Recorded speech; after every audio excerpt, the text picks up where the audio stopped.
The sun hung high in the sky, sprinkling golden light over the city park.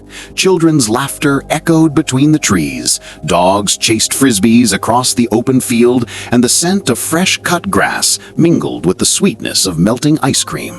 On a quiet bench near the flower garden, little Lila sat curled up with her favorite storybook, completely absorbed in the adventures of princesses and dragons. "Mommy, the dogs! They're coming!" a voice shrieked from across the park. The words sliced through the peaceful afternoon like a knife. Heads snapped up. Dogs paused mid-chase. A flock of pigeons burst into the air. Even the ice cream vendor dropped a cone in surprise. At first, Lila didn't notice. Then a shadow in her peripheral vision caught her eye.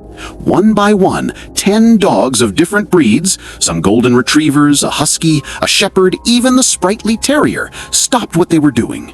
Their ears perked, tails stiffened, and eyes locked on Lila. Then, as if on an invisible signal, they all sprinted toward her, forming a circle that tightened around her small frame. People panicked, screams rang out, parents bolted toward their children. Phones were whipped out to record the chaos. "Someone get her!" shouted a man, his voice cracking with fear. "Whose dogs are these?" another woman cried, clutching her toddler. But the dogs did not bark. They did not bite. They simply moved in perfect formation, circling Lila protectively, tails raised like guards at attention, eyes scanning the crowd and every corner of the park. Lila froze, heart pounding, gripping the edges of her storybook. She whispered to herself, "It's okay. It's okay." The park officers arrived moments later, whistles piercing the air. "Step back! Everyone, step back!" One officer ran forward, trying to get between the dogs and the little girl. But as he approached, the lead dog, a large shepherd with deep brown eyes, growled low and warningly. The officer stopped in his tracks, heart hammering. In the midst of the chaos, a shadowy figure emerged from behind a tree at the far end of the playground. He moved slowly, hand tucked behind his back. No one noticed him at first, except the dogs. The entire pack turned in unison, forming a tight barrier between the man and Lila. A low, synchronized growl rumbled through the air. Parents froze, some dropping to their knees to shield their children. "Stay back!" an officer shouted, but even he hesitated, unsure if the dogs were about to attack or defend. The man took another cautious step forward, and the growling intensified, echoing off the park benches and nearby playground equipment. A frisbee flew past, hitting a tree with a thud, but no one noticed. Everyone's eyes were fixed on the circle of 10 dogs around the trembling little girl. Then came the first whispers among the crowd. "Wait, they're protecting her!" Lila looked up at the dogs, and her voice trembled as she said softly, "It's okay. They're not going to let her hurt me." The crowd froze. Fear shifted into confusion. Every parent, every bystander was holding their breath, unsure whether to cheer or flee. The scene was tense, almost cinematic. 10 dogs standing like statues, the little girl at the center, and a mysterious man slowly advancing. The moments stretched, every second felt like an eternity. And then a bark, sharp and commanding, and all 10 dogs growled in perfect unison, forming a living wall. The shadowy figure stopped abruptly, his hand hidden behind him. He hesitated, and that's when the audience realized something extraordinary was unfolding. A perfect sunny afternoon had turned into the most shocking event the park had ever seen. The man behind the tree froze, his eyes darting between the circle of dogs and the little girl. His hands, once hidden, were slowly revealed, clutching a small, suspicious package. Every step he took was calculated, yet cautious, like a predator, unaware that it had been outsmarted.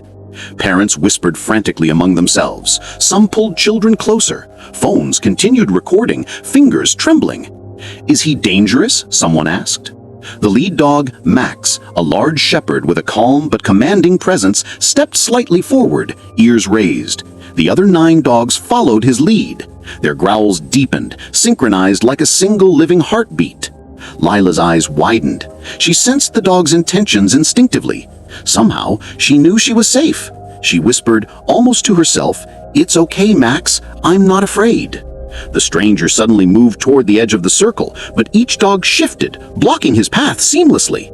Their unity was hypnotic, almost as if they were reading his every thought. An officer ran up, yelling, "Sir, step away now! Put your hands in the air!" The man hesitated. Sweat gleamed on his forehead. He glanced at the crowd, panicked. Then came the twist. A small child in the crowd pointed and shouted, "Hey, he tried to grab my friend last week!"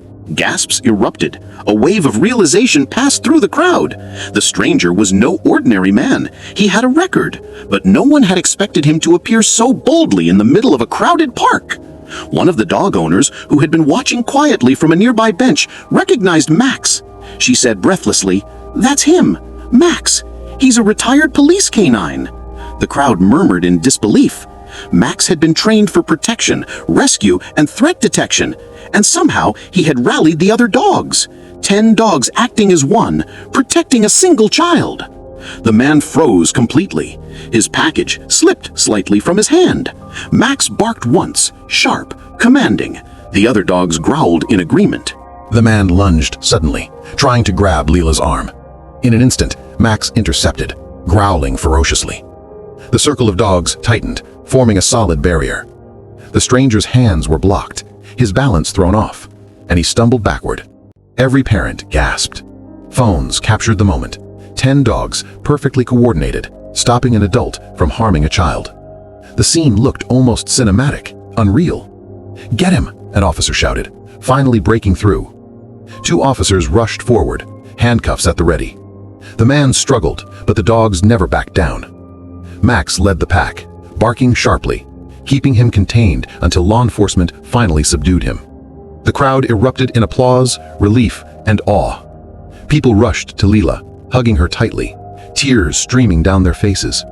Leela looked around at the dogs, whispering softly, "Thank you. Thank you all."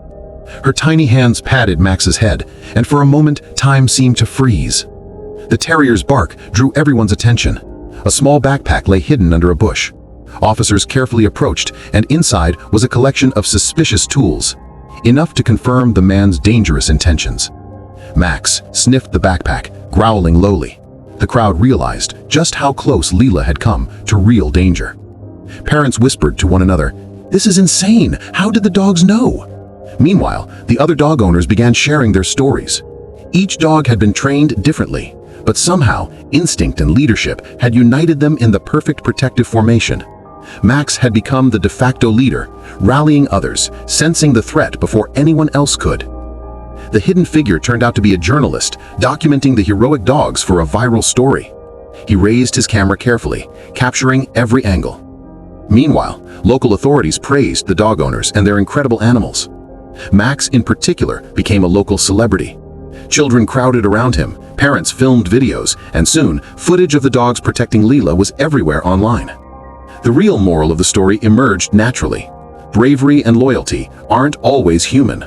10 dogs had risked themselves for one small child, proving that courage comes in all forms. As Leela waved goodbye to Max and the pack, she whispered, "You're my heroes, forever." The crowd dispersed, but the story was far from over. The video would go viral, inspiring millions across the world.